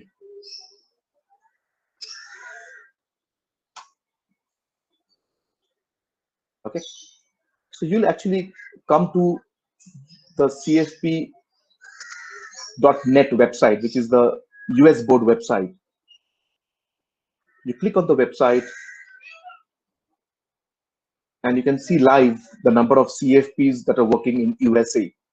So here in front of you, as on today, live, we have 89,828 CFPs in the USA. Rather, the population of USA is one fifth of our population. Okay, and I can actually show you here that there are close to 9,500 plus CFPs in California. There are close to 6,000 plus in Texas, more than 6,000 in Florida, nearly 5,000 CFPs working out of New York, Pennsylvania, etc., etc. So you can understand how important this program is. If you come back to Google, and here, if you search the number of CFP in India, you see we'll get close to like 2,000 only in India. Next, I want you to search the average income of CFP in USA. How much does a CFP earn in the USA? Okay. So you'll find something close to $85,000, $90,000 they earn. That's much high than the average income of US. So they do very, very well. It's like charging $40, $50 an hour. That's a very, very high income for them. Even, obviously, I don't want to compare with USA, but even if you check average income of CFP in India, just randomly, just Google it. So you'll get, a fresher, somebody who's a graduate and has done CFP can fetch packages of around close to 4 lakhs. Some people say, 4,15,000. So we've been able to place students at packages of, say, 4, 5, even 6 lakhs being freshers, just graduate with CFP with no experience at all. So experienced candidate with a CFP with 2 to 3 years experience can easily fetch packages of 8 lakhs, 10 lakh, 12 lakhs. And State Bank of India recruits CFP with the experience of 5 years at packages of nearly 12 lakhs to 18 lakhs. I can show it to you right now, going to the SBI website. Just 5-year experience with CFP packages of 12 lakhs to 18 lakhs given by State Bank of India, India's largest government bank. Okay. So besides this, also type on Google financial certifications with the highest ROI. Remember I talked about break-even period and ROI, return on investment. Just Google financial certification with the highest ROI. One of the most popular website for investment in the world, Investopedia. Just open up this link of Investopedia. You'll find that the financial certification with the best ROI on the list, CFP is mentioned on the list. Rather, of all the programs that you see here, the easiest to complete is CFP, the least expensive is CFP, and the highest pass percentage is CFP. So it's a fantastic profession. Even average students can complete the program very comfortably and start working with the corporates right away. Now, let me show you something very interesting again. On Google, type SBI, State Bank of India, Wealth Management, Recruitment on Google. So you'll find, okay, in 2020, SBI recruiters. See, I'm opening the link directly from sbi.co.in, directly from SBI website. Let's open this for 2020. Let's see if I get some old documents from earlier.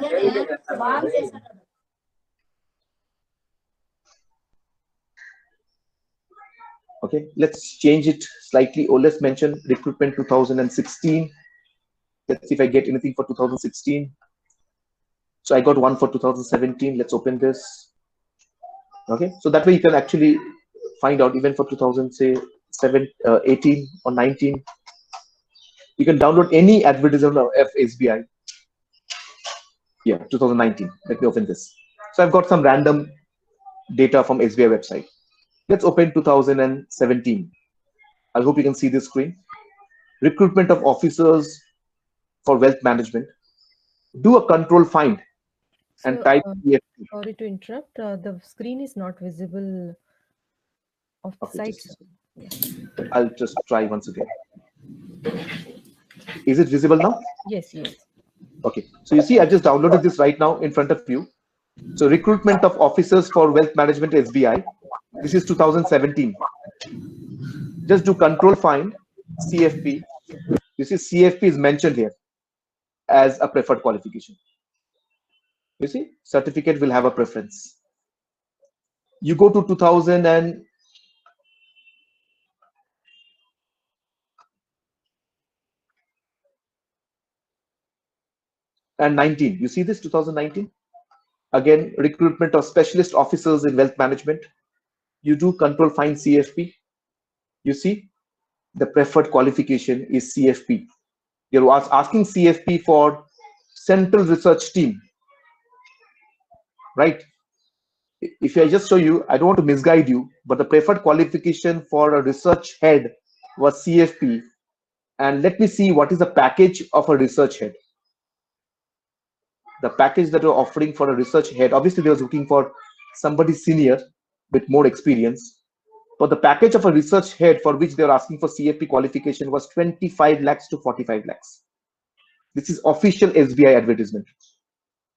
Let me show you 2020. Here, I hope you can see this screen. This is last year, in between the pandemic year, State Bank of India, in June last year, they again took officers for wealth management. Again, do control find, do CFP. You see, preferred qualification is CFP. It's printed on the SBI advertisement. Investment officers. They are requiring 5 years of experience for investment officers. Okay, so let's see what is the job of an investment officer. Let's go down a bit. So investment officer is somebody who would actually guide the clients for different financial products. That means they will give the prescription of all of the different financial medicines. They would actually assist the relationship managers of the bank. They would do wealth management. They would do financial need analysis. They would do risk profiling of candidate. This was the job of an investment officer. Now, do you want to see how much they were offering for investment officers with CFP? Just go down and check the remuneration. So investment officers in State Bank of India with a preferred qualification CFP could get absorbed at a package of 12 lakhs to 18 lakhs live in front of you from the internet, from the SBI website. Please check out the URL here. I'm still on sbi.co.in. So this is something I wanted to share with you. I know there will be one of the questions that you'll have from me for sure is, sir, why didn't we know about this earlier? How come nobody knows about us, about CFP? My answer to that question is, see, it is a non-profit board, and a non-profit board will not advertise. We are SEBI, it is accredited by SEBI, supported by Reserve Bank of India. Corporates recruit, SBI recruits, but they will not advertise because a non-profit board does not advertise. So hence this reason of having this webinar with all of you, because I think this is a fantastic platform for us to actually, pass on this information to you, so that you can actually, understand about the program and take an informed decision on this. So I think I have discussed my part of it.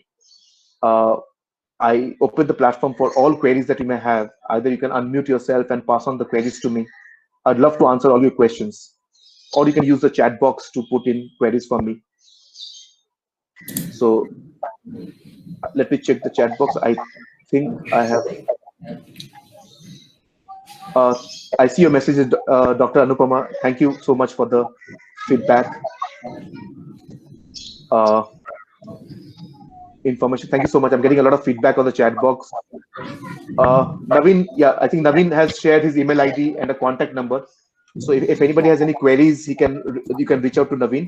Rather, I'll ask Naveen to share the information brochure for CFP to the college, and I'll request the principal and the HOD ma'am that if you can pass on this information brochure to the candidates, they'll be able to gather a lot more about the CFP program. Yes, sir. What is CFP? We'll do it passed on to our students. Okay. So what is the CFP? I talked about the CFP program here, how it will be helping you in a career in financial planning and wealth management.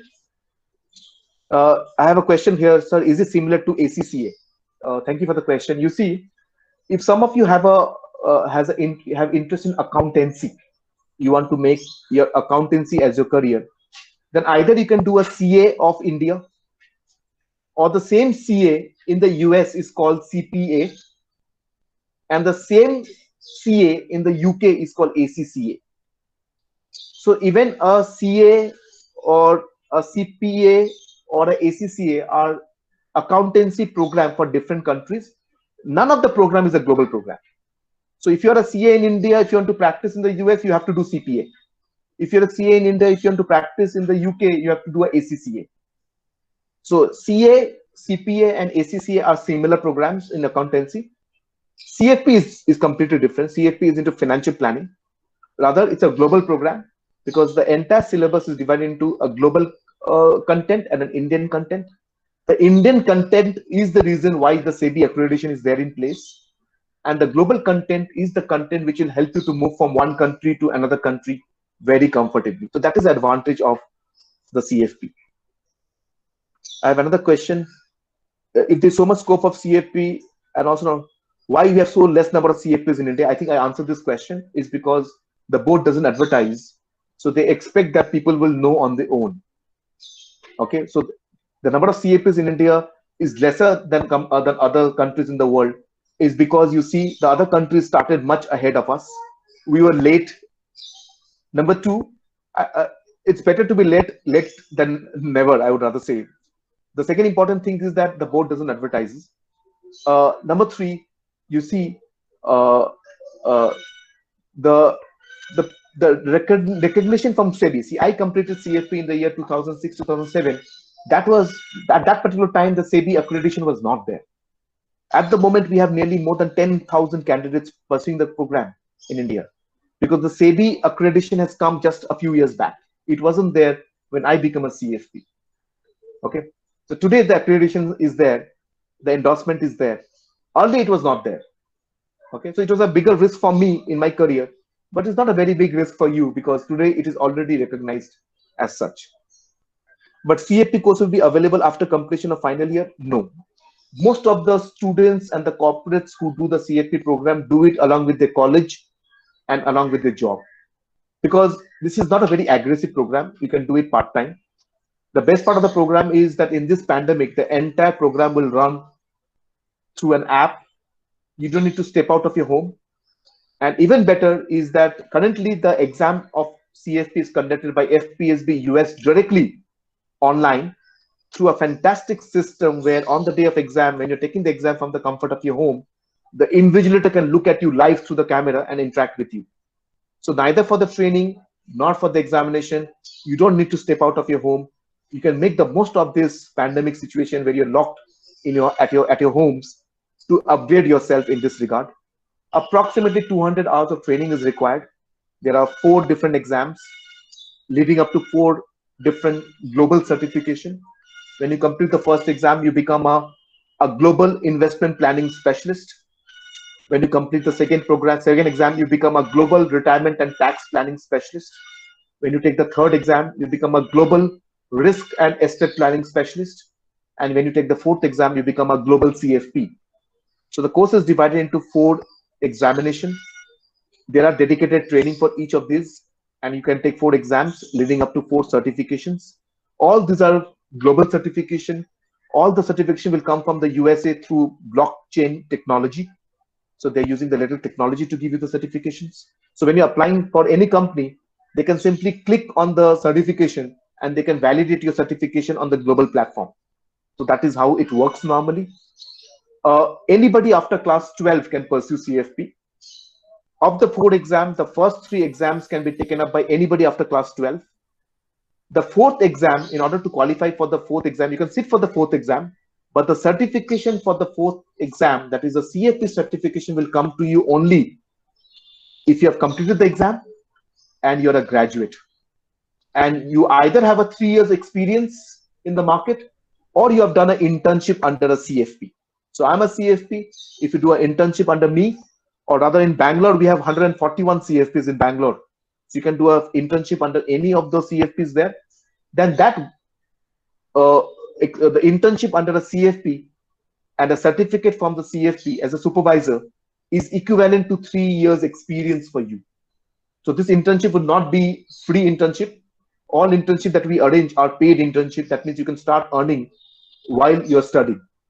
So you complete 3 exams, start working as intern, get the experience, get the certificate, you start recovering your investment right away. And once you complete the 4th certification, then you can apply for placement opportunities.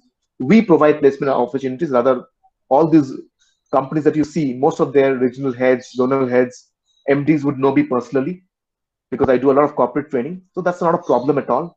Plus the board, the FPSB board also provides placement assistance directly. So that should not be a problem. Honestly, we are a country with only 2,000 CFPs. Not a single CFP is unemployed. Okay, so don't worry about that. I think for the next at least 5-6 years, there should be enough opportunities for all of them who enter this field. And is there any other question here? Yeah, so Naveen has posted a feedback form here. So I request all the participants that after we end today's webinar, if you just click and give your feedback about today's webinar, whether you liked the webinar, was it informative, how will you rate us on a scale of 1 to 5, 1 being poor and 5 being excellent. So your feedback is very important for us. Many people are giving me thank you note. I thank all of you for your participation today. There will be a feedback form from the college as well. I see on the chat box here. So all of you will get e-certificates issued, for participating in today's webinars. That's it. So I think I've covered the message on the chat box. Now, if anybody has any queries, can reach out to me directly. I guess we have you have answered all the questions, sir, already.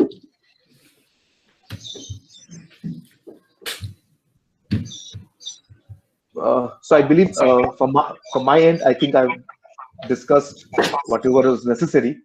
I hope the webinar was informative for all the participants. I hope I've been able to share light on something that is considered the niche part of finance. So before I conclude my part of the discussion, once again, a special thank you to SSMRV College. A special thank you to the principal, Dr. S. Anil Kumar. My special thanks and gratitude to the HOD, Dr. M.S. Nagarajan. Special thanks to Dr. Anupama and Professor Bharati for this initiative. It was indeed a pleasure interacting with all of you today. Thank you so much. Over to you. Thank you so much, sir. It was indeed very informative and elaborate session on what is CFP. We are really blessed to have this informative session from you. Just a key takeaways from today's session for all the participants. Like we got to know about the very important tool that is checklist, how important it is to have a checklist in whatever areas of life. And sir talked about how important it is for choosing a right educational institute also, because many a times students tend to only think from the other aspects, but not what investment they're doing actually.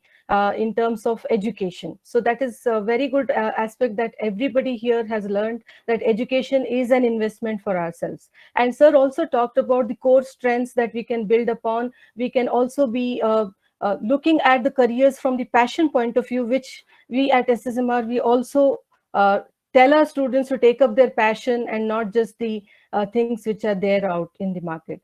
And also sir talked about a very important area, that is financial doctors, which we didn't ever think about. Like in India, it's a still growing sector, that is being a financial doctor, and how one can be a financial doctor through a CFP program. So sir has very beautifully explained to all our students about this novel program and how they can take it up as a career. Thank you so much once again, sir. And now we are moving close to the session. I would ask Dr. S. Anil Kumar sir to please give his insight. Or Okay. Good evening. It was a wonderful presentation, Mr. Tapas.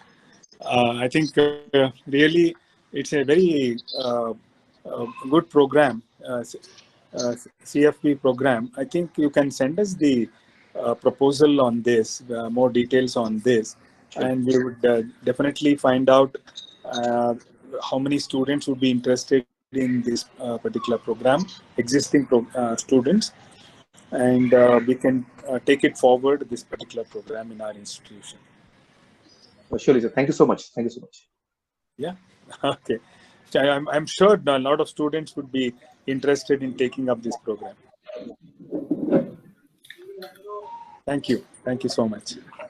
Thank you so much, sir. So the intention was to share the information. I think they can. No, I go know, through the but I felt information. it is very, very important, because we have been offering CA, CS, ACCA, CMA, all these programs. Okay. I think we need to offer this program also in our institution. So I think be in touch with us and provide more details on this, and give us, send us the proposal so that we can take it forward. Sure. Okay. Thank Sure, you. sir. Thank you very much. Thank you. So we have come to the close of the session. Let me take this opportunity to thank each one of us who has helped to make this event a successful one. So I will start with thanking our beloved principal, Dr. Anil Kumar sir, for his valuable support, and Mr. Tapas Saha, the resource person for the day, who has spent his valuable time and imparted a very good knowledge to all of our students. Mr. Naveen Prabhu, manager at IIRWM, who was constantly with us in helping us in this webinar, and also he has answered most of the questions in the chat box to our participants. And I also would like to thank Dr. M.S. Nagraj, IQAC coordinator, and his entire team for his constant support in making this webinar a success. I would like to also thank Ms. Bharti NS, event in charge, Dr. Anupama, placement in charge, all the department heads, teaching and non-teaching fraternity for their participation and support. Lastly, I would not, it would not be a complete session without our dear students being participation. So I would like to thank from wholeheartedly to our dear students to make it a successful event. And I wish all the best to our students to take up CFP as a very good career option. Thank you once again, one and all. Have a pleasant evening. Stay home, stay safe. Participants, the e-certification link is shared in the chat box. Please click on the link and you can get the e-certificate by filling up the feedback. We will have a session tomorrow also for the BCA and the BBA and MCOM students. So looking forward for a fruitful event tomorrow also, sir. Thank you so much. Sure, ma'am. Thank you. Thank you, sir. Thank you so much. My pleasure. Thank you so much. Thank you, sir. Just with your permission, I'll just leave the webinar. Yes, Thank you. yes. Yes. Thank you. Thank you, participants. We are going to close. Thank you. you. Thank you, Vandana ma'am, for having such a wonderful, MC for this evening. Thank you so much. Pleasure, ma'am. Participants, I would close the session within 2 minutes. Please take the feedback link from the chat box. Both the feedback forms are there. One from the from resource person about the feedback on their webinar, and one link for the e-certifications. Please fill both the forms before you exit the meeting. Thank you so much once again, all of you. Thank you, Naveen sir. Thank you, ma'am. Thank you, ma'am. Thank you very much. Thank you, Bharti. Thank you, sir, for having that technical support. Thank you so much. Sure. Thank you.